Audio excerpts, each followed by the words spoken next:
Napakawalang hiya mo talagang tao. Pinagsasaing ka pero iniwan mo para lang sa sabong. Nasaan na ba yung manok na yan at mauupuin ko sa kaldero yan? Oy, ano ka ba naman? Uyin mo mukha mo. Tumataas ang dugo ko sa'yo, ha? Akin niyang mga manok na yan. Wag! Huwag mong idamay to. Wala silang alam sa galit mo, no? Kaya nga ipapaalam ko sa kanila kung paano ako magalit eh. Ako na lang, wag na sila. Bakit? Kasya ka ba sa kaldero? Hindi! Eh bakit ka ba nagagalit? Eh hindi naman nasunog yung sinaing ah. Hindi nga nasunog pero nalata naman. Eh hindi ko na kasalanan kung biglang naubusan ng gas ang tangke na yan. Kung hindi naubos ang gas ng tangke, baka nasunog. Pero nalata nga eh. Sino kakain yan ha? Mga manok mo. Mas malambot pa sa lugaw, linti ka talaga.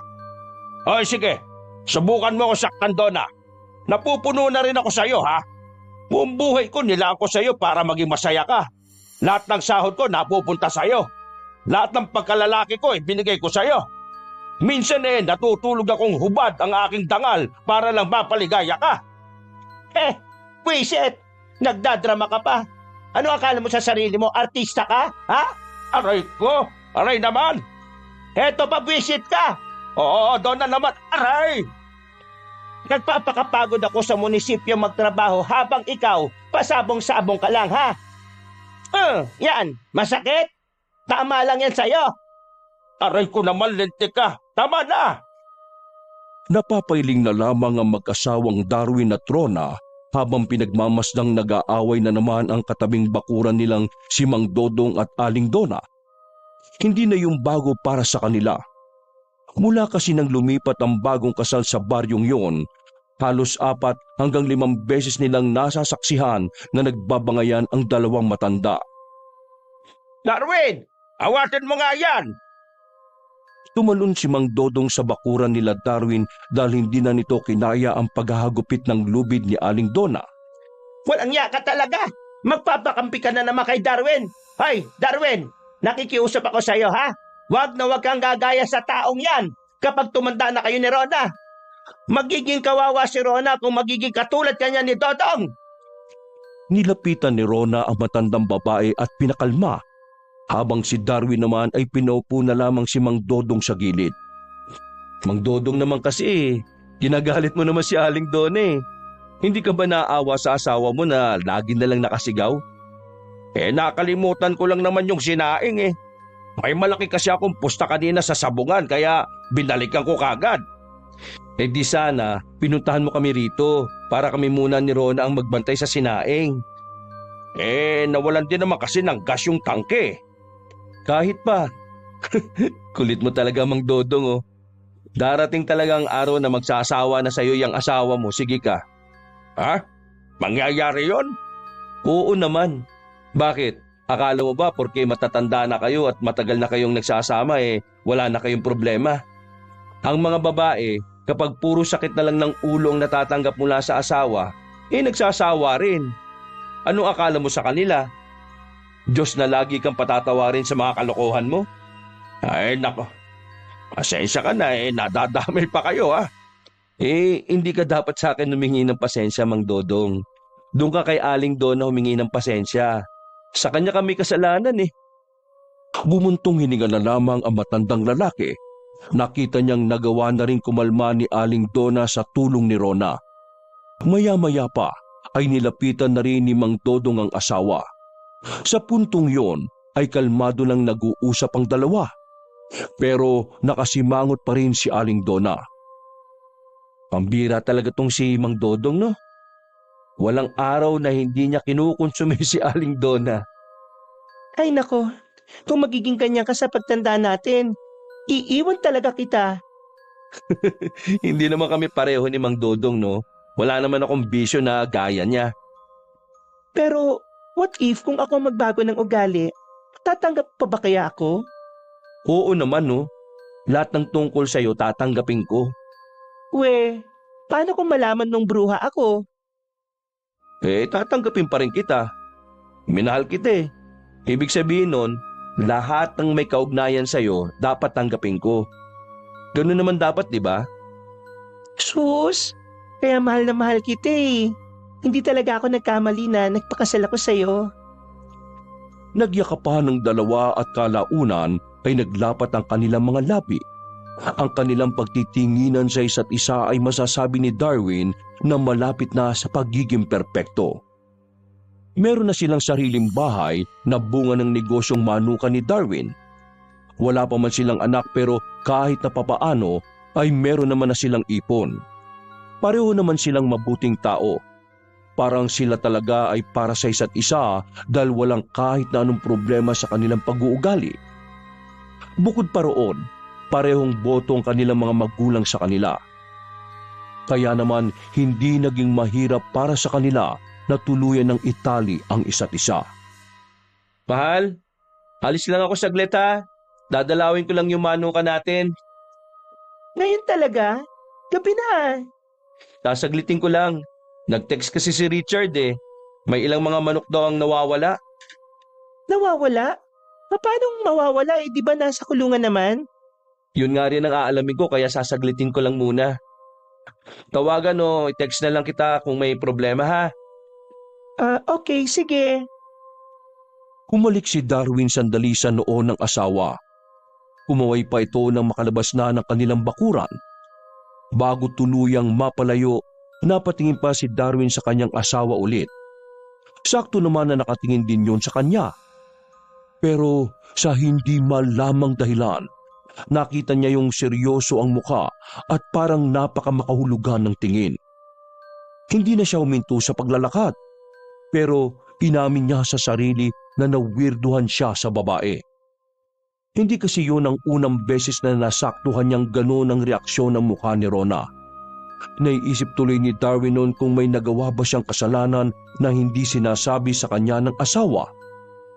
Ganun pa man, inalis na muna niya yun sa isipan. Pagkarating niya sa kanilang manukan, naabutan niya si Richard na nakaupo at nakahawak pa sa ulo. Parang malalim ang iniisip nito at bakas ang stress sa mukha. Oh, Richard, ayos ka lang ba? Sir Darwin, hindi ko kasi talaga mahanap yung 4 na manok na nawawala eh. Nagtataka nga ako kasi iniwan ko naman kanina na nakakandado yung kulungan nila. Kanina, habang kumakain ako dun sa bahay, narinig ko na nag-ingay yung mga manok. Kaya pinuntahan ko naman kaagad, sir. Kaso, naabutan ko kulang na sila ng 4. Kung nandito lang kasi yun sa farm, di sana makikita ko kaagad yun. Pero wala talaga, sir eh. Hindi kaya meron magnanakaw na nakapasok dito? Kung meron po magnanakaw, dapat po mag-iingay yung mga aso ko, sir. Kita nyo naman po, yung bahay na tinutulugan ko nandito lang din sa farm natin.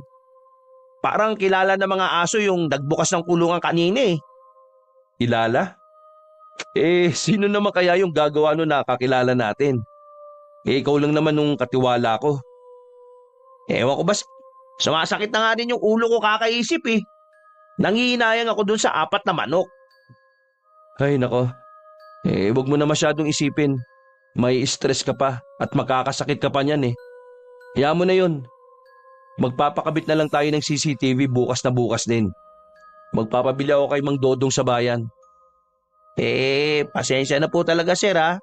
Ibawas nyo na lang po sa sahod ko yung 4 na manok. Uy, ano ka ba?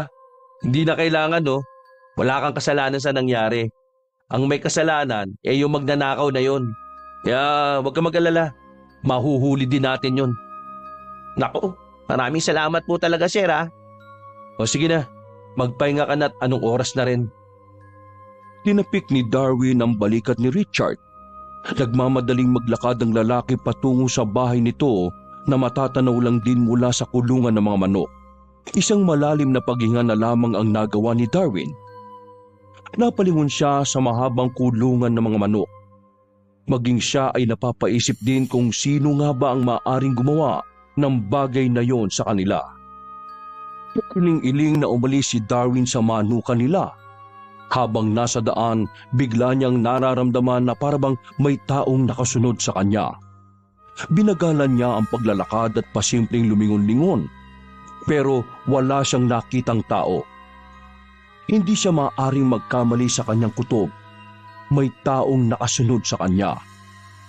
Kaya nang may mapadaang tricycle, pinara niya yung kagad kahit na malapit lang naman ang kanyang uuwian. "Bayad do," sabi ni Darwin na makababa na siya sa harapan mismo ng kanilang bahay. Pagbukas niya ng gate, nasipat niya sa loob ng bahay ang kanyang asawa. Abala yung nagtutupi ng nilabang damit habang nasa sala. Tumilay ang ngiti ni Darwin. Masaya siyang pumasok sa bahay at diretso halik kay Rona. Ano raw nangyari? Nakatakas yung 4 na manok. Hinala namin may nagbukas ng kulungan. Hindi raw tumatahol yung mga aso kaya naisip namin, baka kilala natin yung gumawa nun. Kilala? Sino naman kaya? Si Mang Dodong? Pansabong naman ng mga manok at hindi pangkatay eh. Malabo talagang si Mang Dodong. Hindi naman ugali ni Mang Dodong ang ganun eh. Hindi ba, kahit naluko-luko yun, alam natin na mabuting tao si Mang Dodong. Kailangan nating mahuli kung sino man yon. Kasi baka ubusin niya yung mga manok natin. Huwag ka mag-alala, mahal. Bukas na bukas, makikisuyo ako kay Mang Dodong. Narinig ko kasi kanina pupunta siya sa bayan eh. Magpapabili na lang ako ng CCTV sa kanya. Nawala ang ngiti ni Rona. Parang nakaramdam ito bigla ng kaba. Nag-alala naman si Darwin dahil sa naging reaksyon ng kanyang asawa. Mahal, may nasabi ba ako mali? Tumingin ng seryoso si Rona sa kanya. Hindi makikitaan ng pagiging malambing ang mga matang yon. Hindi na napigilan ni Darwin na magtaka at mawirduhan. Dahil pansin niya na napapadalas na ang pagiging ganon ng babae. Uy, Rona, ano ba problema? Bigla na lang tumawa si Rona at binato pa siya ng damit sa muka. Napanganga na lamang si Darwin dahil sa ginawa ng babae. Ang seryoso mo masyado, mahal. Ha? Pinaprank lang kita.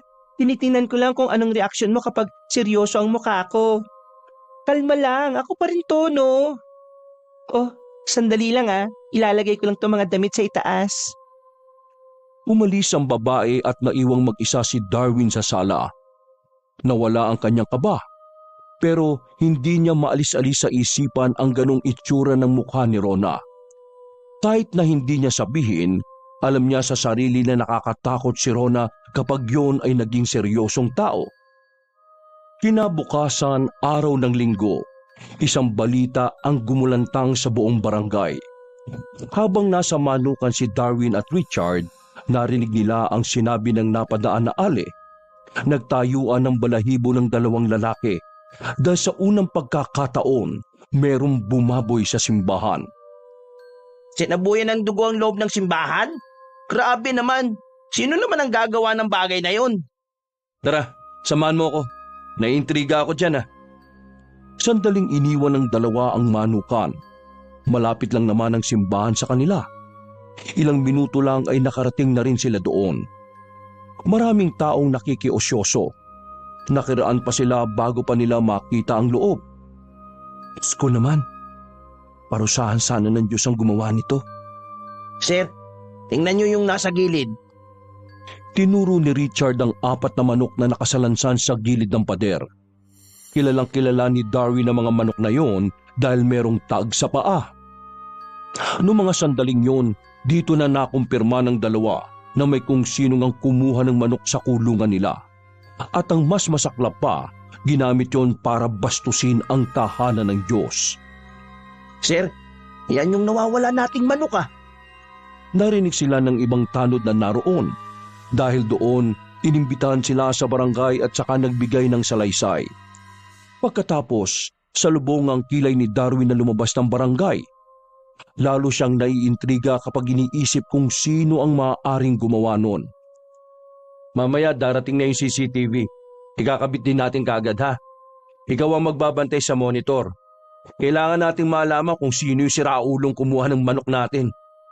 Sir, feeling ko talaga may galit sa simbahan ang gumawa nun Ano pa man ang dahilan niya, hindi pa rin yun makatao at makadiyos. Nang dumating na si Mang Dodong mula bayan ay dala na nito ang 4 na CCTV Dahil may kaalaman din naman ng matanda sa mga CCTV, ito na rin ang nagpresentang magkabit nito. Isang oras lang ang nakalipas ay naikabit na rin ang mga kamera sa magagandang anggulo ng kanilang farm. O ayan, siguradong makikita na natin kung sino yung lintik na magnanakaw ng mga manok nyo. Maraming salamat po sa inyo, Mang Dodong. Oh, ito, tanggapin nyo.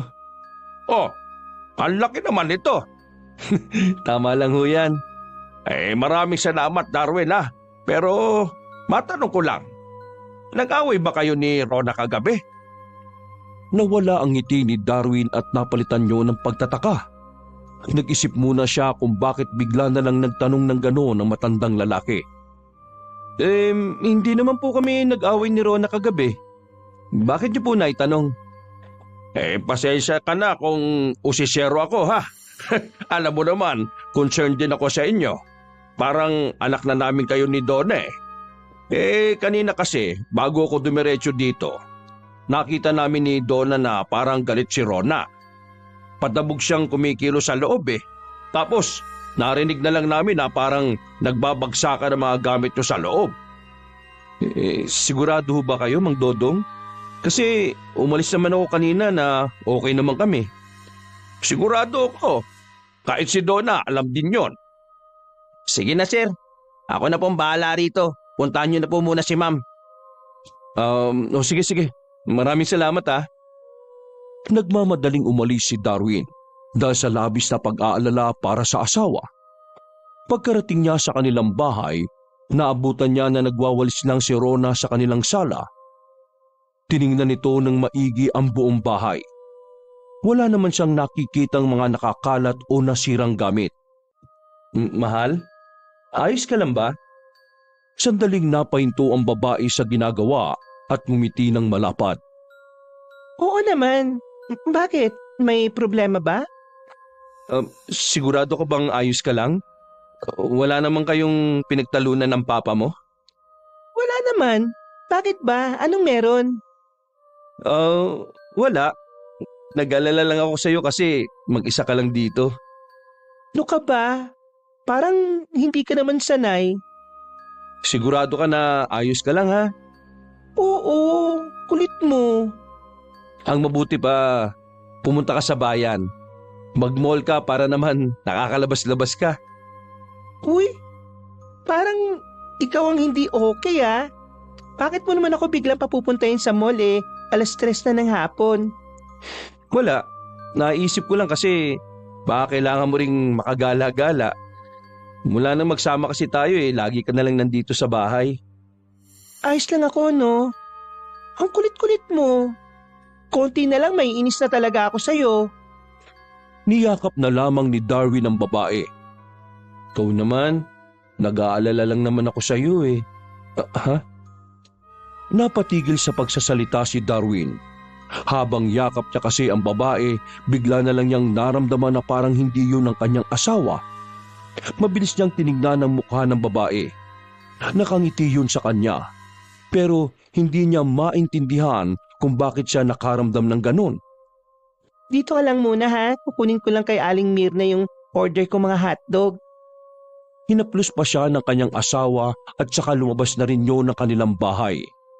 Umakyat na lamang si Darwin sa itaas at saka nagtungo sa kanilang silid. Umupo siya sa dulo ng kama at bumuntong hininga. Paulit-ulit na naglaro ang kaibang pakiramdam niya kay Rona. Parang may nagbago na ewan ah. Dumagdag pa sa iniisip niya ang sinabi ni Mang Dodong. Hindi niya magawang hindi paniwalaan ng matanda. Alam niyang hindi naman gagawa ng kwento si Mang Dodong. Para makasigurado, naisipan niyang kumpirmahin na lang din yon kay Aling Donna. Pagtayo niya, may kung anong matigas na bagay ang nasagi ng paa niya sa ilalim ng kama. Sinilip niya yun doon. Isang kahon na yari sa kahoy ang nakita niya. May butas sa gitna ang kahon. Sinilip niya sa loob kung anong laman. Nakita niyang may mga papel doon. Kaya naman binuksan niya ang kahon. Bumungad sa kanya ang mga letter na sinulat lang sa pangkaraniwang papel. Oh, Hindi naman ito yung mga letter na binibigay ko sa kanya nung high school pa kami Dahil sa kuryosidad, napilitan si Darwin na buksan ang isa sa mga liham na naroon. Binasa niya ang nakasulat. Dear Ria, masaya na ang buhay ko ngayon. Kasal na kami ni Darwin. May sarili na rin kaming bahay. May negosyo na rin. Kaya sana wag mo na akong guluhin. Hayaan mo na akong maging ako. Maging masaya ka na lang din sana sa kung ano ang buhay na meron ako ngayon. Sana rin, wag ka na ring mabuhay pa sa mundong ito. Tuluyan ka na sanang mawala sa buhay ko. Dahil hindi ako makakapayag na guluhin mo pa ulit ako. Naningkit ang mata ni Darwin matapos basahin ang mga nakasulat doon. Naguguluhan siya sa sulat. Maraming tanong ang bigla na lang nabuo sa kanyang utak. Sino si Ria? Anong hayaan maging siya? Pagtingin ni Darwin sa petsa kung kailan ginawa ang sulat, nakita niyang kamakailan lang yun. Halos magdadalawang linggo pa lang ang nakalilipas. Sandali. Naguguluhan talaga ako Bakit siya gumagawa ng letter pero iniipon lang din niya dito? Sino ba talaga tong Ria na to? Kinuha niya pa ang isang liham para magbasa ulit. Dear Ria, hindi ka na makakabalik pa sa mundong ito. Nagpapagamot na ako. Kapag tuluyan na akong gumaling, hindi ka na magkakaroon ng pagkakataon na sumingit pa sa buhay ko. Ito pa. Dear Ria, lubayan mo na ako. Ako lang ang nag-iisang anak ni Papa. Isa pa. Ito. Dear Ria, bakit mo sila sinaktan? Ako ang nalalagay sa alanganin sa ginagawa mo. Napakasama mong tao. Anong ibig sabihin ng mga sulat na to? Napasabunot sa sariling buhok ang lalaki dahil hindi niya malaman kung sino si Ria. Hindi na niya binasa pa ang ibang liham na naroon. Kasi pakiramdam niya, mabubuang na siya sa mga susunod niyang mababasa. Windang ang lalaking si Darwin. Hindi niya inakala na may ganong sikreto pala ang kanyang pinakamamahal na asawa. Nang marinig na nakabalik na si Rona, ay nagmamadaling ibinalik ni Darwin ang kahon sa ilalim ng kama. Bumaba agad si Darwin at hinarap ang asawa na parabang walang nangyari. Pinilit niyang kumilos ng normal para hindi makahalata si Rona. Mula nang mabasa niya ang tungkol kay Ria na hindi niya alam kung sino, tila nagkaroon ng kaunting pagbabago ang pagtingin sa asawa. Pakiramdam niya tuloy, nagpakasal siya sa isang tao na hindi niya pala talaga lubusang nakikilala. Ganun pa man, nanatiling mahal niya pa rin si Rona. At sinabi niya sa kanyang sarili na gagawin niya ang lahat maging maayos lamang ang buhay nito.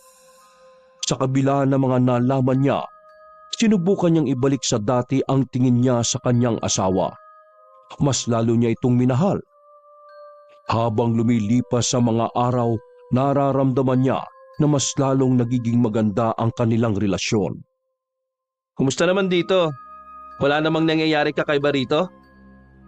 Lunis ng gabi nang dalawin ni Darwin ang manukan nila. Naabutan niya si Richard na abalang naglilinis sa paligid ng kulungan. Ayos naman, sir. Wala naman naging problema. Araw-araw ko rin tinitingnan yung monitor pero wala naman ako nakikita sa CCTV na kahina-hinalang tao. Mabuti naman kung ganun. O sige na, mauna na ako Ay, sir! Napatigil si Darwin sa paglalakad at tumarap muli kay Richard. Oh, bakit? May nakalimutan ka ba? Alam ko po medyo personal itong tanong ko. Pero sana po ayos lang. Bakit? Ano ba yon? Sige, tanong mo. Ano po kasi, may kakambal po ba si Ma'am Rona? Kakambal? Kanina po kasing 7:00, dumaan ako sa simbahan para bumili ng sampagita. Nakita ko po si Ma'am Rona. Ibig ko pong sabihin, akala ko po nung una si Ma'am Rona yon. Nakasuot po kasi siya ng kulay itim eh. Itim po lahat ng suot niya, sir ah. Lalapitan ko po sana para batiin. Kaso, hindi ko na lang tinuloy. Parang nanlilisik po kasi yung mga mata niya, sir eh. Tapos, kakaiba po yung ngiti niya. Nalito po ako. Kasi alam ko na hindi naman po ganun ang suutan ni ma'am eh.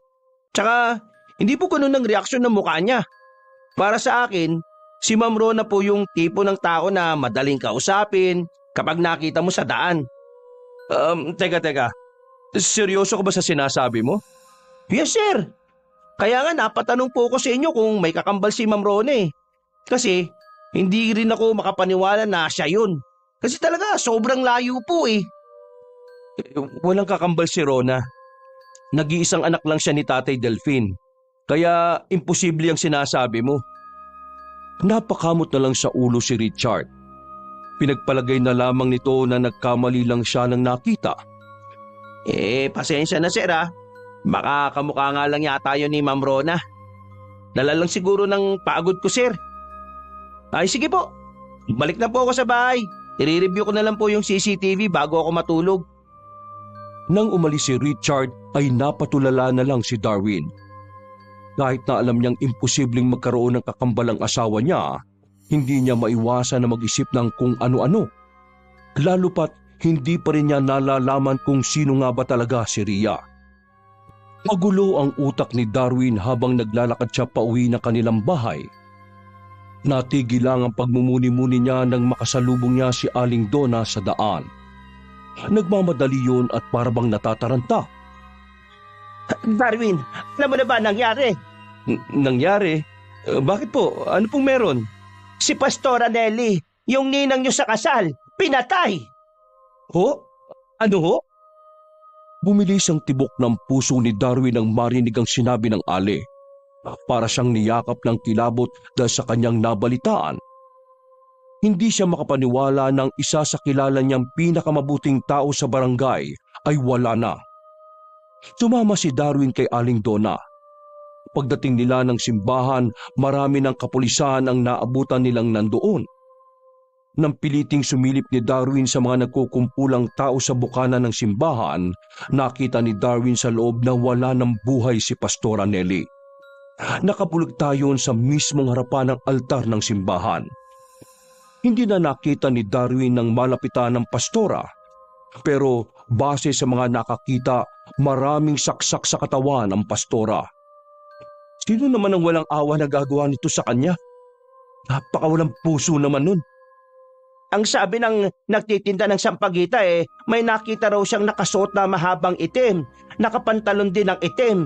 Galing daw sa loob ng simbahan. Tapos, babae raw. Hindi nga lang nakita yung mukha. Babae? Magagawa ito ng isang babae?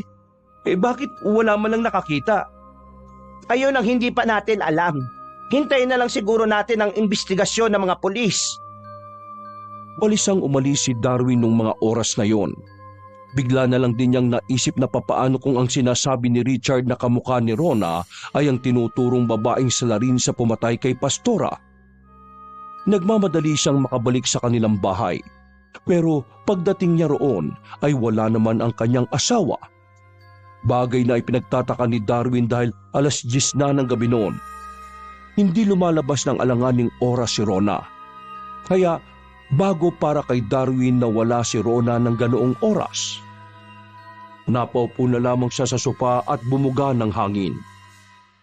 Habang tumatagal, mas lalo siyang nakakaramdam ng pangamba sa asawa niya. Sa kalagitnaan ng kanyang pag-iisip, nakita niya si Rona nakapapasok lang ng kanilang bakuran. Rona? Mahal? Oh, bakit ganyan ang mukha mo? Para ka namumutla ah. May sakit ka ba? Wala naman. Baka pagod lang. Pero sandali, saan ka galing? Kanina pa kita hinihintay eh. Sa tanong na yun ay biglang nag-utal-utal ang babae. Para bang hindi ito komportable na sagutin ang tanong ni Darwin. Ganun pa man, sumagot pa rin si Rona. Kay Papa? Pumunta ako kay Papa. Dinalaw ko lang siya. Nag-aalala kasi ako nung nakaraan kasi inuubo siya. Kay Tatay Delphine ka galing? Oo, bakit? May iba pa ba akong pupuntahan?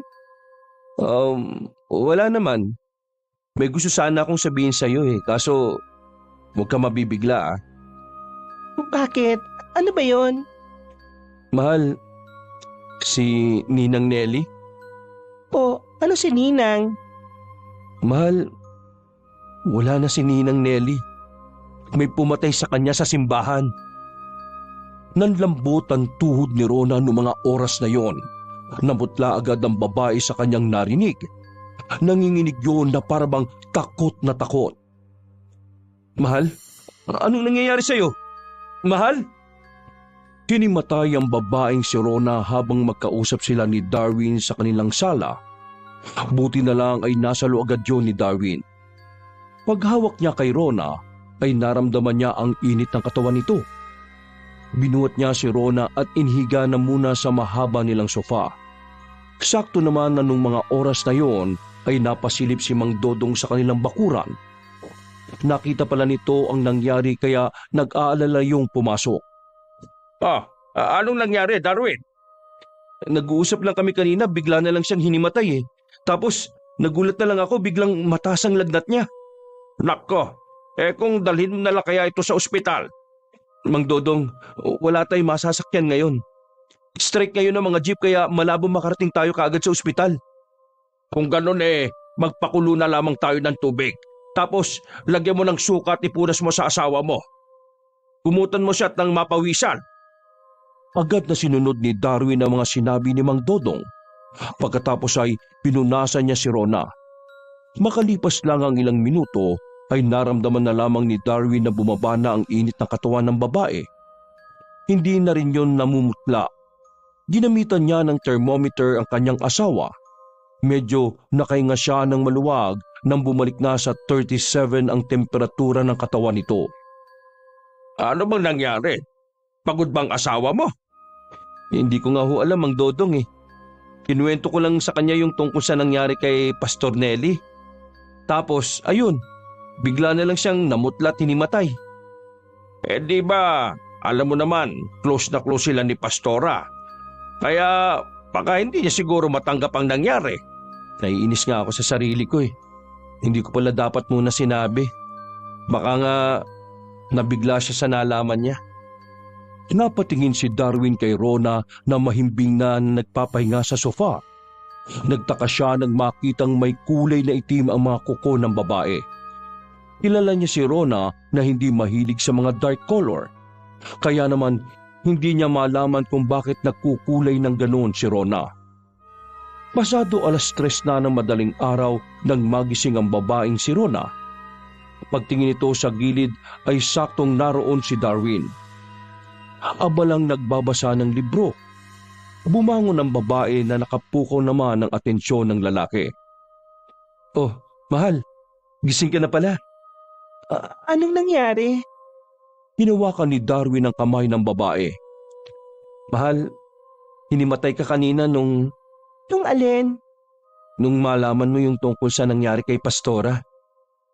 Otomatikong bumakas ang pagkabahala sa mukha ni Rona. Pero sa halip na pag-usapan yon ay agad nitong iniba ang paksa. Nagugutom ako, mahal. Pwede mo ba akong paglutuan na makakain? May ulam tayo sa baba. Yung may sabaw sana. Ganun ba? O sige, magluluto na lang ako. Hintay mo ako. Paglabas na paglabas ni Darwin ng silid, nadinig niyang isinarado agad ng babae ang pinto.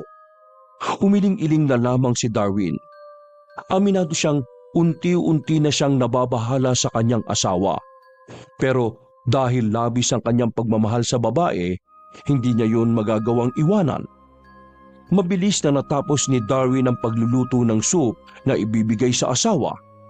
Pero nasa hagdan pa lamang siya, naririnig niyang nagsasalita na si Rona sa loob. Dahan-dahan niyang idinikit ang kanyang tenga sa pintuan para mapakinggan ang sinasabi ng babae. Nakikiusap ako sa iyo, Ria. Lubayan mo na ako. Stang! Nakakaramdam man ng takot ay pinilit na lamang ni Darwin na isiping normal lang ang lahat. Nang tumahimik na sa loob ng silid, maingat niyang itinulak ang pinto. Pagsilip niya sa loob, nanlalaki ang kanyang mga mata nang makita si Rona na tila nagiba. Nakasuot na ito ng mahaba at kulay itim na kasuotan. Ang mga mata nito ay nanlilisik na nakatingin sa kanya. Agad na pumasok sa isipan niya ang paglalarawan ni Richard tungkol sa nakita nitong kamukha ni Rona. Parehong-pareho yun sa nakikita ni Darwin sa mga oras na yon. Sino ka? Bakit kamukha mo ang asawa ko? Nasaan si Rona? Anong ginawa mo sa kanya? Nasaan si Rona? Wala na, kasi ako na ito. Sabi mo sa akin kung nasaan ang asawa ko. Kung hindi, Sasaktan mo ang katawang ito? Kaya mo ba, Darwin? Unti-unti ko na siyang buburahin. Ako na ang makakasama mo habang buhay. hindi ikaw ang asawa ko.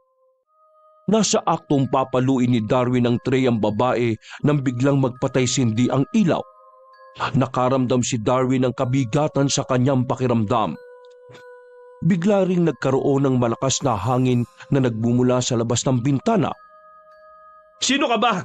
Anong ugnayan mo sa asawa ko? Gusto mong malaman kung sino ako? Ako si Ria. Ako rin si Rona. Tumawa siya ng malakas na parang ang tawang yon ay sa isang demonyo. Napapikit si Darwin sa lakas ng hangin at sa muli niyang pagdilat, wala na ang babae sa paligid. Rona! Rona!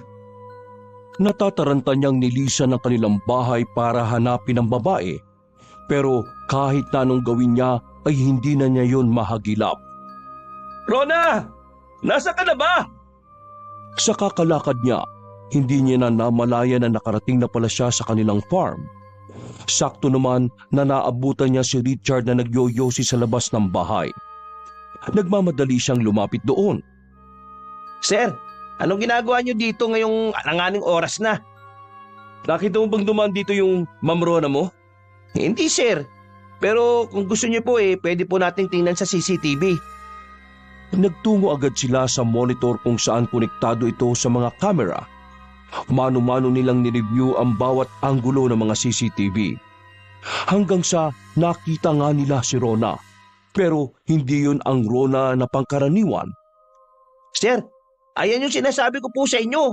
Ayan po yung nakita ko sa simbahan na kamukhang-kamukha ni Ma'am Rona. Napahawak sa ulo si Darwin dahil sa biglang pagsakit ng ulo. Para na siyang mababaliw sa mga nangyayari. Masyadong magulo na tipong hindi kaya ng utak niya na intindihin ang lahat ng yon. Sir, umupo muna kayo. Nahihilo na kayo Inalalayan ni Richard si Darwin at tinapatan ng electric fan. Nang bahagyang mahimasmasan at maging kalmado, dito na pinagtapat ni Darwin ang tunay na nangyayari kay Rona. Hindi ko alam kung maniniwala ka pero pakiramdam ko may nangyayaring kababalaghan sa asawa ko. Po? Bakit naman po? Ilang araw ko nang napapansin na parang may pagkakataon na nagbabago-bago siya ng ugali. Minsan, ang weirdo ng tingin niya sa akin. Yung bang parang hindi niya ako kilala. Tapos kanina, hinimatay siya nung sabihin ko yung tungkol doon sa nangyari kay Pastora. Paggising niya, bumaba lang ako saglit Tapos nung bumalik ako sa kwarto, yung babaeng yan ay naabutan ko. Wala na si Rona. Tapos sinasabi ng kamukha ni Rona na siya raw si Ria. Iisa daw sila ni Rona. Ewan ko, nababaliw na ako kakaisip Ngayon, hindi ko pa mahanap si Rona. Hindi ko na alam kung anong gagawin ko. Tingin ko sir, kailangan niyo munang maintindihan kung ano ang kondisyon ng asawa ninyo. Ha? Anong ibig mo sabihin? Hindi ko po kayo pipiliting maniwala sa akin, sir, Pero mula nang makita ko po yung kamukha ni ma'am sa simbahan, naghanap na ako ng mga sagot sa mga katanungan ko sa internet. Naalaman ko ang isang tao pala, pwedeng magkaroon ng higit sa isang personalidad sa iisang katawan. Ibig sabihin, sa isang katawan, pwedeng dalawa o higit pa na katauhan ng naroon. Teka. Sinasabi mo bang bukod kay Rona may iba pang nakasapi sa katawan niya? Hindi po nakasapi, sir. nandun na talaga siya nung isinilang si Ma'am Rona. Kumbaga, yung mabuting ugali ni Ma'am Rona ay isa lamang yon sa katauhan na meron ng katawan na gamit niya. Yung masamang bersyon ng sarili niya ay nakabukod din. Kapag ang katangian ng isang tao ay nagkaroon ng mga sariling buhay, nagkakaroon ng iba't ibang bersyon ng personalidad. Yun po ang nabasa ko sa mga lihitimong article, sir, ha? At kung tama ako ng pagkakaalala, ang tawag doon ay multiple personality disorder. Ibig sabihin, si Rona ay pansamantalang nawala dahil nangibabaw ang masamang bersyon ng sarili niya? Tama po ang pagkakaintindi nyo, sir. Pero kung ganun nga, paano ko naman malalaman kung si Rona na yung kaharap ko o si Ria? Meron po silang shifting na nangyayari. Pero depende po yan, ha? Kasi base sa pagkakaintindi ko, kung sino ang mas malakas sa kanila, yun ang mas nagkakaroon ng chance makagamit ng katawan. Kung mahina po yung loob ni Ma'am Rona, baka hindi na siya makabalik. Teka, paano magagawa ng paraan nito? Sabi mo nga sa akin, paano maayos to? Nako, pasensya na, sir, pero wala rin po talaga akong mahanap sa internet, eh. Punyemas na buhay talaga to. Bakit hindi man lang niya sinabi sa akin ang tungkol sa kondisyon niya? Sinabunutan na lamang ni Darwin ang kanyang sarili. Hindi na niya alam kung ano ang gagawin niya. Parang kakaunti na lang ay masisiraan na siya ng bait. O sige, maraming salamat sa mga sinabi mo. Tumayo si Darwin at huminga ng malalim. Babalik siya sa kanilang bahay para maghalungkat sa mga gamit ni Rona. Magbabaka sakali lang siya na baka meron siyang makikita roon na makakatulong sa kanya. Pag-uwi niya ay agad siyang pumasok sa silid. Kinalkal niya ang mga gamit ng babae, pero wala siyang makita na kahit ano roon. Bigla niyang naalala ang kahon. Sinilip niya yon sa ilalim at agad kinuha. Yung unang liham na dinampot ay ang pinakabagong sulat ni Rona. Nabasa niya roon na ang pumatay kay Pastora ay ang bersyon niyang si Ria. Sa sobrang kilabot, nabitiwan ni Darwin ang sulat na yon. Kung siya ang pumatay kay Pastora, parang si Rona na rin ang pumatay. Madidiin si Rona. Hindi yung pwede. Kailangan ko mahanap si Rona. Kailangan ko siyang protektahan. Napahawak siya sa sariling ulo nang makaramdam na ng sakit. Pinag-isipan niya ng maigi kung ano ang kanyang gagawin. Hanggang sa makita niya ang kanyang cellphone na nasa kama. Tama, si Tatay Delfin. Kailangan ko siya makausap. Malapit lang ang bahay ng kanyang biyena na lalaki. Hindi na niya sinayang ang oras. Kahit na pagod na ang utak niya, tinungo niya ang tirahan ni Mang Delfin. Patay na ang ilaw sa loob ng bahay nang marating niya yun. Pero hindi siya tumigil sa pagkatok ng malakas. Tatay Delfin! Si Darwin po ito! Kailangan ko kayong makausap tungkol kay Rona! Tatay Delfin! Sa awa ng Diyos, bumukas ang ilaw sa tapat. Dahan-dahan bumukas ang pintuan at bumungad ang matandang lalaki na puti na ang buhok. Ah, Darwin! Bakit nandito ka't nambubulabog? Anong oras na, oh? Mag-uumaga na! Tay, si Rona! Si Rona nawala! Si Ria ang pumalit! Namulagat ang matanda sa narinig. Hindi nito inaasahan ang sinabi ni Darwin. Diretso naman pumasok si Darwin sa loob. Tay Delphi naman, bakit hindi niyo sinabi sa akin ang tungkol sa kakaibang kondisyon ni Rona? Teka. Ulitin mo nga sinabi mo. Si Rona nawawala. Si Ria ang pumalit. Paano mong... Nabasa ko mga liham ni Rona para kay Ria. Nung una, akala ko may kambal siya. Pero kanina lang, nang balikan ko siya sa kwarto, iba na si Rona. Hindi na siya yun. Kinausap ko kung sino yun. Kasi magkamukha sila. Pero ang sabi niya, siya si Rhea. Hinawakan ni Darwin ang kamay ng kanyang biyenan. Tay, pakiusap. Sabihin niyo sa akin lahat ng nalalaman niyo. Gusto ko makabalik si Rona at tuluyan ng mawala yung Ria na yun. Huminga ng malalim si Mang Delfin. Nang lalambot itong naupo sa sofa at sandaling natulala. Darwin, Maraming katauhan ang nasa katawan ng asawa mo. Hindi mo alam kung bakit at papaano nangyari sa kanya yon. Pero bata pa lang siya ganun na siya. Kahit kami rin noon, nalilito sa kilos niya. Nung kapapasok niya lang sa high school, doon na namin nalaman na meron siyang dissociative identity disorder. Kada personalidad sa katawan niya, may kanya-kanyang pagkakakilanlan. May kanya-kanyang pangalan. Nung una, akala namin ayos lang.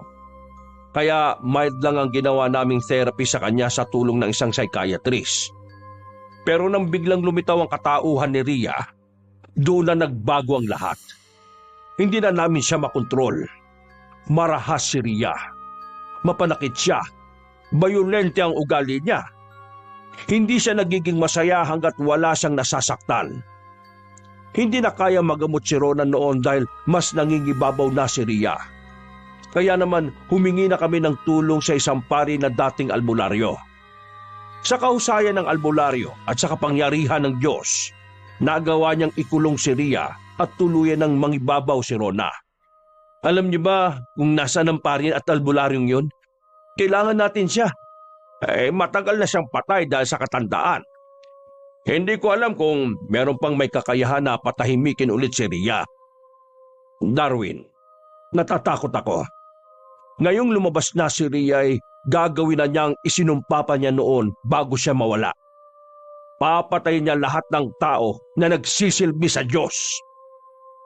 Darwin, anak, kailangan natin siyang mapigilan. Kung hindi, mas lalong malalagay sa pag-anib si Rhoda. Pero paano nga natin magagawa yun? Paano? Sinipa pa ni Darwin ang sopa sa sobra nitong ini sa sarili. Naiiyak na lamang siya dahil wala siyang kayang gawin. Susubukan kong pakiusapan si Ria. Huwag mong gawin yan. Hindi mo kilala si Ria. Hindi lang siya basta tao o personalidad na nabuhay. May isang demonyo si Ria. Diablo ang nagiging kapit niya sa mundong ito. Delikado ang gagawin mo, Darwin. Diablo? Demonyo? Naalala ni Darwin ang nangyari sa loob ng silid ng mga oras na nakausap niya si Ria. Sa puntong yun lang niya naintindihan na hindi pangkaraniwan si Ria. May ibibigay akong sulat galing kay Rona. Sinulat niya ito nung bago pa lamang kayo ikasal.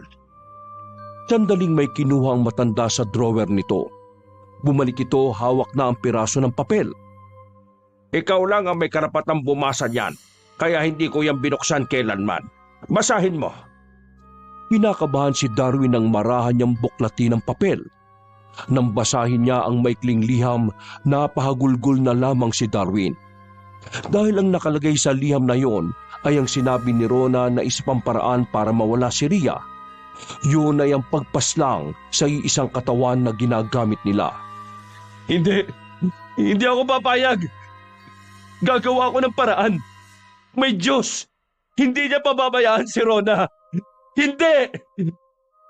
Tumakbo paalis ang lalaking si Darwin. Hinanap niya ulit ng hinanap ang babae. Pero sinikatan na lamang siya ng araw ay hindi niya pa rin yun nakikita. Bagsak ang kanyang balikat na makabalik na siya sa kanila. Sumandal siya sa pintuan at tulalang tumingin lang sa naiwang tsinelas ni Rona. Dahil sa pagod at antok, hindi na namalaya ni Darwin na nakaidlip na siya sa pintuan. Nagising lang siya nang maramdaman ng mga kalabit ni Mang Dodong. Pagtingin niya ay nasa harapan na niya si Mang Dodong at Aling Donna. Darwin, bakit diyan ka natulog? Ayos ka lang. Ayos lang ako. Maraming salamat. Darwin, alam namin ang nangyayari. Biglang nabuhay ng tuluyan ang diwa ni Darwin nang marinig yun. Pumasok sila sa loob ng bahay. Sinarado ang pinto at bintana. Hindi lingid sa kalaman namin ang tungkol sa kondisyon ng asawa mo. Paano niyo po nalaman yon? Lagi kasi naming napapansin si Rona na bigla-bigla na lang nagbabago ang ugali.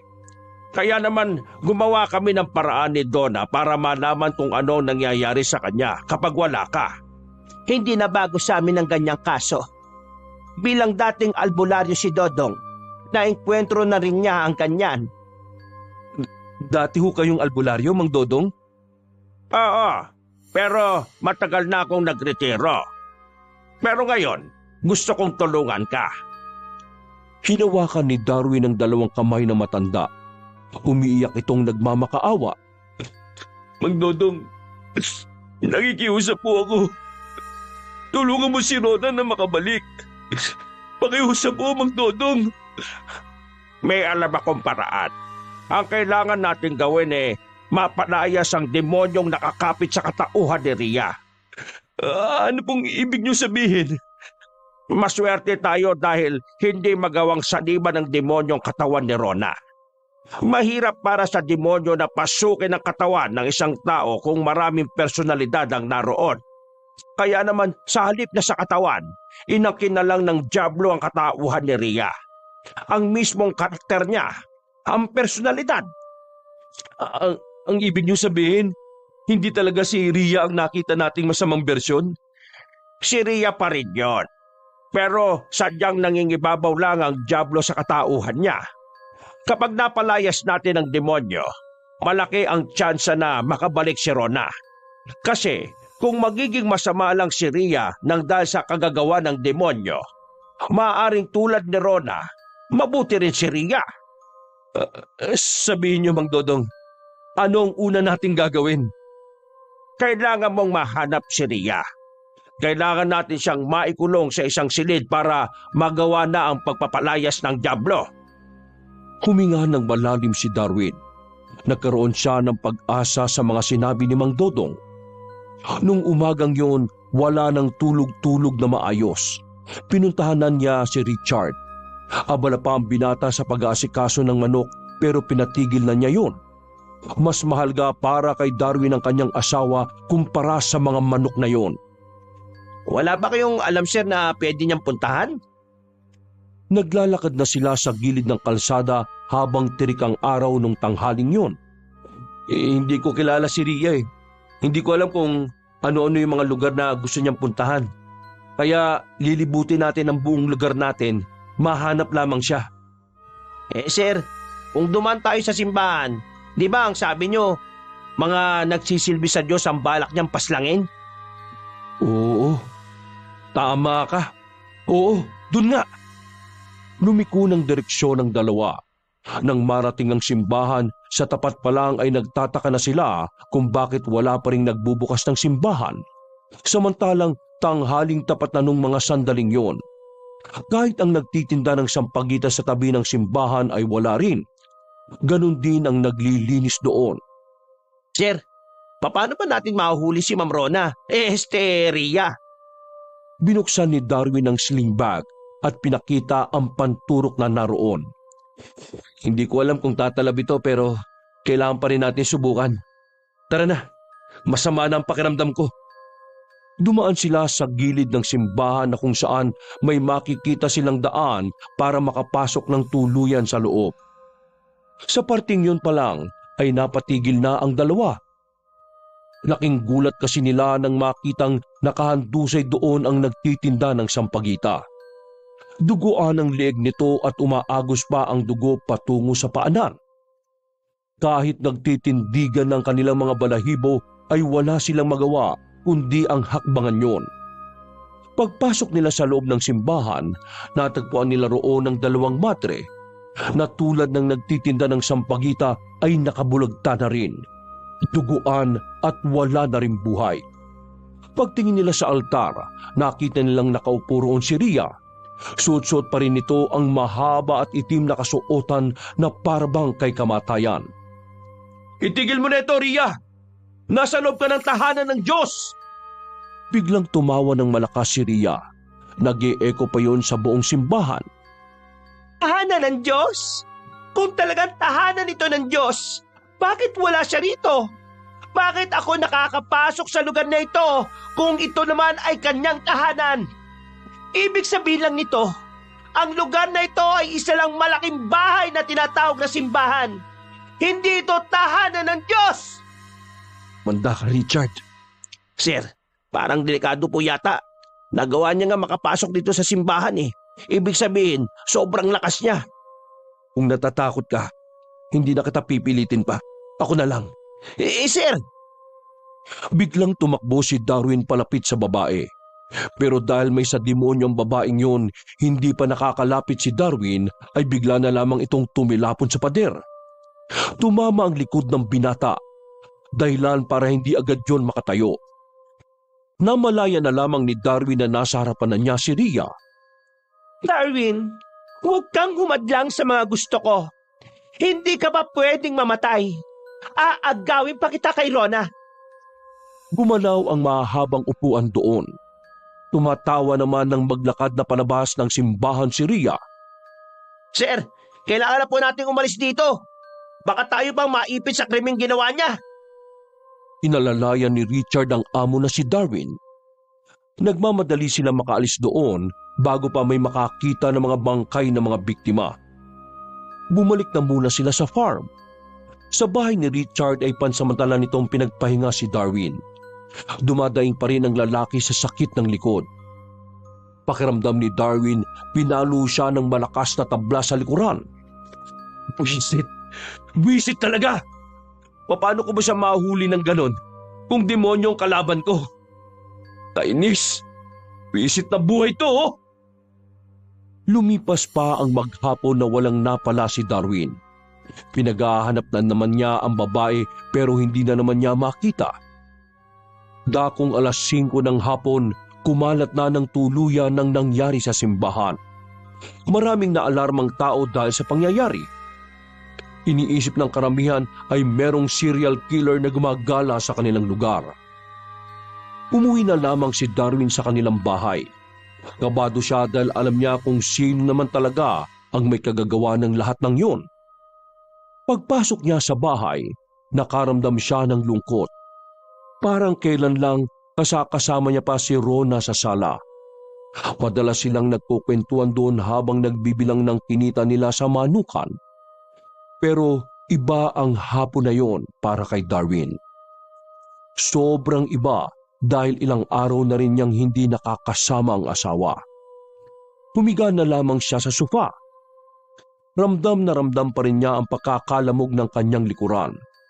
Nang ipikit niya ang mga mata, naramdaman niya na parang may tao sa main door. Hindi siya dumilat. Batid niyang si Ria ang naroroon. Ramdam na ramdam niya ang mabigat na presensya. Darwin, huwag ka nang umasang makakabalik pa si Rona. Dahil ang katauhang ito ay tuluyan ng mangingibabaw. Ako na ang nagmamay-ari ng katawan na ito! Tumabi ang babae kay Darwin. Hinaplos nito ang mukha ng lalaki. Nagkukunwari namang tulog si Darwin para kumuha ng tamang pagkakataon. Tayo na ang magsasama, Darwin. Pangako, ipaparanas ko sa iyo ang... Hindi na naituloy ng babae ang pinagsasabi nito nang biglang may binunot si Darwin at saka tinarak sa leeg ng babae ang pang-inject. Agad na napabagsak si Ria sa sahig. Wala akong pakialam kung demonyo ka. Tatablang ka pa rin ng science. Nawalan ng malay ang babaeng si Ria. Agad naman niyang kinontak si Richard para papuntahin. Ilang sandali lang, dumating na rin si Richard na dala ang isang lumang tricycle. Wala na silang pakialam kung merong makakita sa kanila. Isinakay nila si Ria sa loob. Mabilis na pinatakbo ni Richard ang tricycle patungo sa farm. Pagdating, dinala si Ria sa bahay ni Richard kung saan naroroon na rin si Mang Dodong at Aling Donna. Habang wala pang malay, tinalian nila ng maraming lubid ang babae. Nakagapos yun sa haligi ng bahay. Wala na ring sinayang na pagkakataon si Mang Dodong. Inilabas na rin nito ang lahat ng kailangan sa pagpapalayas ng demonyo. Mang Dodong, may tiwala po ako sa inyo. Pero kabisado niyo pa rin ba ang gagawin niyo kahit na matagal na kayong nagretiro? Kabisado ko pa. Hindi ako nakakalimot kahit kailan. Kayong dalawa, hawakan niyo ang kandilang ito. Kahit na anong mangyari, wag na wag niyong papatayin ang sindi ng 2 kandilang hawak ninyo. Ang gagawin niyo ay may pababasa ako sa inyong mga salita. Uulit-ulitin niyo yon hanggat hindi ako nagsasabing hinto. Kahit ano po gagawin ko. Kumuha ng maliit na kutsilyo si Mang Dodong at saka sinugatan ang palad ni Ria. Pinatak nito ang dugo sa kulay puting tela na hawak ni Mang Dodong. Pagkatapos, kinuha naman ni Aling Dona ang tela at ipinasok sa isang garapon. Iniabot din naman ng ginang ang isang librong halos malaglag na ang bawat pahina. Pahina 66, pangalawang pangungusap. Basahin nyo na ngayon. Sabay nagbasa si Darwin at Richard. Malinaw na maayos ang bawat pagbigkas sa mga salitang hindi naman nila alam kung anong lengguwahe. Basta ginagawa na lamang nila ang kanilang makakaya para mabanggit yun ng maayos. Maya-maya, sumabay na rin ang mag-asawang Dodong at Dona. Habang binibigkas nila ang mga salitang yon, napansin nilang nagkaroon na ng malay si Ria. Nanlilisik ang mga mata nitong nakatingin sa kanila, na kung makakawala lamang ito ay baka pinagpapapatay na sila ng babae. Sa halos 3 minuto na nilang pagbabasa, naging kulay itim na rin ang lahat ng mata ng babaeng si Ria. Lumayas ka sa katauhan ng babaeng yan. Umalis ka na sa personalidad ng taong yan sa ngalan ng kapangyarihan at pangalan ng Panginoon. Lumayas ka! Hindi ako aalis. Mamay-ari ko na ito at aangkinin ko pa ang buong katawan nito. Sa ngalan ng kapangyarihan ng Diyos, inuutusan kitang lumabas ka riyan at pumasok ka sa garapon kung saan nandoon ang dugo mo. Kahit na ano pang gawin mo, hindi ka magtatagumpay. Darwin, lumipat kayo sa pahina 13. Lumalaban ang hinayupak na ito. Agad namang sumunod ang dalawa at binasa ang mga nakalagay doon. Tagalog na ang linyahan na naroon kaya naiintindihan na nila ang mga nakasulat. Habang binabasa nila yon, ay hindi nila maiwasang hindi kilabutan. Kampo ng kasamaan, kalaban ng kapayapaan, kadiliman at araw, liwanag ang tanaw. Hindi mananaig, kadiliman ay matataig. Sa ngalan ng kalangitan, dinggin mo ang tawag ng kabutihan. Elementong itim, bumalik ka sa dilim. Huwag mong ariin ang tao dahil isa ka lamang dyablo. Paulit-ulit na binabasa ni Darwin at Richard ang katagang yon. Palakas ng palakas at pabilis ng pabilis. Habang nagaganap yon, nagpatay-sindi na rin ang ilaw sa loob ng bahay. Nakaramdam na rin sila ng kakaibang lamig. Sinundan naman ito ng malakas na hangin na nagmumula sa nakabukas na pinto at bintana. Alabanin ng palpas na itim na element katulad ko. Hindi ka nararapat dito sa mundong ibabaw. Doon ka sa mundong ilalim, sa impyerno. May kung anong bagay ang kinuha ng matandang lalaki sa isang maliit na garapon. Ibinuhos nito yon sa babae. Parang bulating inasinan si Ria ng mangisay-ngisay ito. Naramdaman na lamang nila na parang umuuga ang bahay. Kasabay noon ang tila namimilipit na sigaw ng babae. Katapusan mo na ngayon, Diablo! 3 minuto lang ang nagdaan, bumalik na rin sa normal ang ilaw.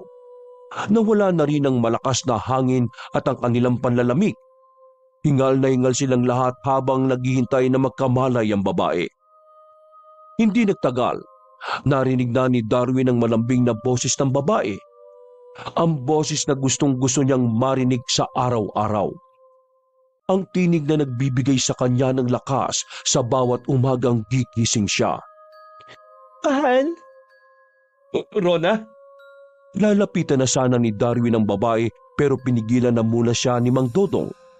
Sandali. Hindi pa tayo nakakasiguro kung si Rona o si Ria yan. Kilala ko ang boses ni Rona. Naama si Mang Dodong, sir. Kailangan natin makasiguro muna. Ang ginawa natin ay para lang mapalis ang Diablo na kumokontrol sa personalidad ni Ria. Kaya hindi ako sigurado kung talagang si Rona yan dahil dapat nandiyan pa rin si Ria. Ganito na lang. Magtanong ka ng bagay sa kanya na kayo lamang ang nakakaalam ni Rona. Huminga ng malalim si Darwin. Naintindihan niya naman ang sinasabi ng mga kasama niya kaya nakinig na lang siya sa mga ito. Kung talagang ikaw si Rona, sabi mo sa akin kung ilang piraso ng manok ang una natin binili sa kabilang probinsya. Hinang-hina na sumagot ang babae. 54. Tapos, nabawasan ng 3 dahil namatay. Kaya, 51 na lang. Parang nabunutan ng tinik si Darwin noong mga sandaling yon. Kinumpirma niya na tama ang sagot ni Rona.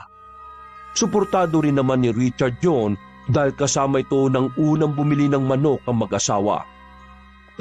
Mahal ko, buong akala ko hindi na tayo magkakasama. Niyakap ni Darwin ang asawang si Rona. Sobrang saya niya noong mga sandaling yon. Pakiramdam niya ay nawala ang lahat ng pagod at sakit ng kanyang katawan. Hindi na makatugon pa ang babae dahil sa sobrang hina ng katawan nito. Ang mabuti pa, dito na muna siya. Kailangan niyang magpahinga sa mga nangyari. Maraming lakas talaga ang nawala sa kanya. Tinanggal nila ang pagkakatali kay Rona. Binuhat naman yun ni Darwin para ilagay sa papag. Sir, kukuha lang po ako ng isang manok para paggising ni Ma'am Rona may kakainin siya. Maraming salamat. Maraming salamat sa inyong lahat. Lalo na sa inyo, Mang Dodong. Kung wala kayo, baka hindi ko na makasama pa si Rona. Pipid na ngumiti si Mang Dodong at tinapik na lamang siya sa balikat. Pansamantala na munang nanatili ang mag-asawang Dodong at Donna sa labas ng bahay ni Richard. Sa bakuran, nagsiga sila ng kahoy para kahit na papaano ay makalikha sila ng init. Bigla na lang din kasing lumamig ang paligid matapos ang pagpapalayas nila sa Diablo. Kumusta ang asawa mo? Nagkamali na siya kanina. Nagkausap kami saglit at sinabi ko sa kanya mga nangyari. Pero ngayon, bumalik na siya sa pagpapahinga. Mabuti naman at nagkamali na rin siya. Hindi bale. Kapag lumakas-lakas na yang si Rona, paglulutuan ko yan ulit ng paborito niyang dinakdakan. Tama yan. Total, marami namang manok dito si Darwin. Anong manok ni Darwin, ha? Manok mo ang gagawin kong dinakdakan. Oh, pinag-initan mo na naman ang mga manok ko. Kaya hindi na nga nakakabitaw Magtino ka kung ayaw mong makita sila sa kaldero bilang masarap na hapunan. Napangiti na lamang ng palihim si Darwin. Namiss niya ang senaryong yon ng mag-asawa. Pero agad din namang tumigil ang mga yon dahil iniiwasan nilang makalikha ng ingay. Sumeryoso ang atmosfera ng paligid. Naramdaman din ni Darwin na tila may pagkabahala pa rin sa mukha ni Mang Dodong. Bakit po, Mang Dodong? Ano pong iniisip niyo? Lumunok ng laway ang matandang lalaki at saka huminga ng malalim. Darwin, masaya ako na nakabalik na si Rona. Pero iniisip ko lang na dahil siya na ang nasa katawan ngayon, siya rin ang magbabayad ng lahat ng kasalanan na ginawa ni Ria. Parang gumuho ang mundo ni Darwin nang marinig ang sinabi ni Mang Dodong. Lalong-lalo na nang maalala niya ang ilang tao na pinaslang ni Ria ng mga taga-simbahan. Doon niya lubusang naramdaman ng takot na mawala ulit ang kanyang pinakamamahal na asawa. Pero hindi naman si Rona ang gumawa ng mga yun . Wala siyang kasalanan. Si Ria ang may kasalanan ng lahat. Alam nating lahat na si Rona ay inosente at si Ria ay hindi, Darwin. Pero dahil iisa lang ang katawan na ginagamit nilang dalawa, kasalanan ni Ria ay magiging paasanin din ni Rona. Alam kong mahirap tanggapin pero wala namang nakakaalam na si Ria ang gumawa ng mga yun, hindi ba? Tayo-tayo lang. Kung walang nakakita ng mukha ni Ria, hindi nila may isip na si Rona ang pumatay sa mga yun. Pero Darwin, anak, makinig ka. Kahit walang nakakaalam na si Ria ang salarin sa mga pagpatay, alam naman ng Diyos sa mga nangyari. Kung alam ng Diyos ang totoong nangyari, si Ria ang parusahan niya. Bakit kailangan madamay si Rona? Si Ria ay parte ni Rona. Alam nating pareho na iisa lamang sila pero nahati lamang sa dalawang bersyon. Iisa lang ang kaluluwa nila. At ang kaluluwang daladala ni Ria nung pumatay siya ng tao ay ang kaluluwa rin na meron si Rona. Isipin mong si Ria ang baliw na bersyon ni Rona na gumagamit ng katawang tao niya para pumatay. Alam kong alam mo rin na ang pinaparusahan sa mundong ito ay ang katawan ng tao na nagkasala at hindi ang personalidad ng isang tao. Ay naku, ang gulo. Mababaliw na ako sa kakaintindi sa mga yan . Akala ko magiging maayos ng lahat kapag nawala na si Ria at ang Diablo na yon. Pero bakit ganito? Bakit? Diyos? Nakikita ba ng Diyos si Rona ngayon? Kung oo, hayaan niya sana si Rona na mabuhay na maayos. Hindi siyang dapat na parusahan dito. Biktima lang din siya. Tuluyan ng napahagulgol ang lalaking si Darwin. Alam niyang tama naman ang sinasabi ni Mang Dodong, pero sadyang hindi niya lang talaga matanggap ang naging resulta ng lahat. Sobrang naawa siya para kay Rona. Si Rona ang magdurusa sa ginawa ng masama niyang bersyon. Natigil ang dramang yon nang marinig nilang sumisigaw sa loob si Richard. Papasok sana sila sa loob ng bahay pero nakita nilang gumagapang na si Richard palabas. Si Ria! Nabuhay ulit si Ria! Nakita nilang nakasunod ang babae kay Richard. Bago pa nito maabutan si Richard ay hinila na ito ni Mang Dodong. Huwag kang lalapit sa kanya! Tumigil si Darwin sa kanyang tangkang lapitan sana ang babae. Nagulat sila nang biglang magsalita ang babae sa boses ni Rona. Mahal, hindi ko makontrol ang sarili kong katawan. Pakiusap, huwag kang lalapit sa akin. Anong nangyari? Huwag mong sabihin, Mang Dodong, anong ibig sabihin nito? Hindi natin tuluyang nabura si Ria sa katawan ni Rona. Si Rona ang nasa kamalayan pero si Ria ang nasa katawan. Walang magagawa si Rona kahit siya ang nakakasaksi sa lahat ng nangyayari ngayon. Dahil si Ria pa rin ang nasusunod sa kilos na gagawin nila. Darwin, mahal, pakiusap. Malis na kayo. Ginagawa ko lahat para pigilan si Ria. Huwag niyo nang hintayin pa na tuluyan na siyang... Hindi na naituloy pa ng babae ang sinasabi nang bigla itong tumakbo palapit kay Darwin. Inundayan nito ng saksak ang lalaki. Pero mabuti na lang ay agad na nahawakan ni Darwin ang kamay ni Rona. Mahal, lumabang ka! Darwin, makinig ka sa akin. Dumistansya ka sa kanya. Ngunit kahit na anong sabihin sa kanya na matanda, ay hindi ito nakikinig. Nagulat na lang sila nang muling undayan ni Rona ng saksakang asawa. Sa pagkakataong yon, ay tinamaan na si Darwin sa bandang balakang. Dahilan para tuluyang mapatras ang lalaki at muntika ng matumba. Buti na lang ay nasalo ito ni Mang Dodong. Pakiusap! Nakikiusap ako! Umalis kayo! Sige na! Hindi ko na kayang kontrolin ang sarili ko! Nandito pa rin si Ria! Hindi siya nawala! Hindi! Hindi kita iiwan! Mahal, hindi na mawawala si Ria sa akin. Wala na ang taong may kakayahan na patahimikin siya. Ang nandito na lang ay ako. Kailangan mawala si Ria sa mundong ito pero paano mangyari yon? Kailangan ko rin mawala. Hindi! Hindi pwede yung sinasabi mo! Hindi ako papayag na mawala ka rin! Si Ria ang dapat na mawala at hindi ikaw! Magsasama pa tayo! Darwin, hindi tayo pwede magsama sa ganitong kondisyon ko. Habang buhay si Ria, hindi tayo magiging masaya. Hindi magiging masaya. Habang buhay ka lang na malulugmok. Habang buhay ka lang mahirapan dahil sa akin. Kaya sana, tanggapin mo na lang itong magiging desisyon ko. Nakikiusap ako sa'yo. Wala nang ibang paraan. Ayaw ko nang may masaktan pang ibang tao. Sinubukan ni Darwin na lumapit sa babae. Pero dahil hirap siyang gumalaw at pinipigilan din ni Mang Dodong, wala siyang magawa. Bitiwan mo ako! Bitiwan mo ako! Natulala si Darwin nang makitang sinaksak na ni Rona ang kanyang sarili. Nakangiti pa itong nakatingin kay Darwin bago pa ito tuluyang bumagsak sa sahig. Rona! Nang makawala si Darwin mula kay Mang Dodong, ay buong pagsisikap niyang gumapang palapit sa babae. Napuno ng iyakan ng mga sandaling yon. Dodong! Yung tricycle! Itakbo natin siya sa ospital!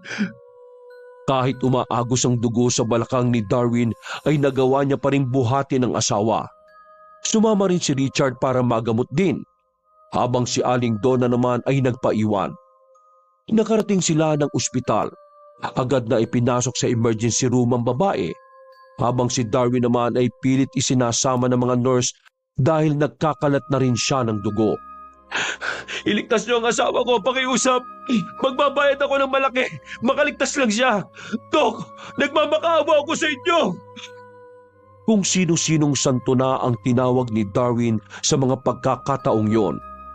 Ilang beses na rin siyang nagmakaawa sa Diyos para lang maisalba ang babae. Dahil hindi na niya kakayaning mabuhay nang wala na ang pinakamamahal na asawa. Naipasok na rin siya sa isang silid para gamutin. Kalaunan, nawalan na rin ng malay si Darwin. Maliwanag sa labas nang magkaroon siya ng malay. Kahit masakit pa ang balakang, ay nagmamadali siyang tumungo sa kinaroroonan ng asawa. Naiyak na lamang siya nang malamang nasa mabuti ng lagay si Rona. Diyos ko, maraming salamat po. Salamat po talaga. Nakaupo lang siya sa gilid ng pinto ng silid ng babae. Noong mga sandaling yon, nagkaroon siya ulit ng pag-asang mabuhay. Lumipas sa mga araw, unti-unti na rin nakarecover si Rona. At ang pinakamagandang nangyari para kay Darwin ay tuluyan ang nawala sa katauhan ni Rona ang masamang bersyon nitong si Ria. Isang linggo ulit silang nagsama, masaya sila habang nagpapagaling ang babae. Pero dahil sa mga nagawang kasalanan ni Ria at sa dami ng mga buhay na nawala, hindi matatakasan ni Rona na pagbayaran ng mga yon. Dahil sa mata ng Diyos, mortal na kasalanan ang pagpaslang sa mga tao. Natanggap ni Darwin ang gusto ni Rona. Sumuko ang babae sa kapulisan. Nakulong si Rona at walang kasiguraduhan kung kailan nito makakalaya. Pero isa lamang ang alam ni Darwin. Kahit na may namamagitang reha sa kanilang pagmamahalan, hinding-hindi siya mapapagod na maghintay hanggang sa muli nilang pagsasama. Hanggang kamatayan, si Rona lang ang kanyang mamahalin. Wakas!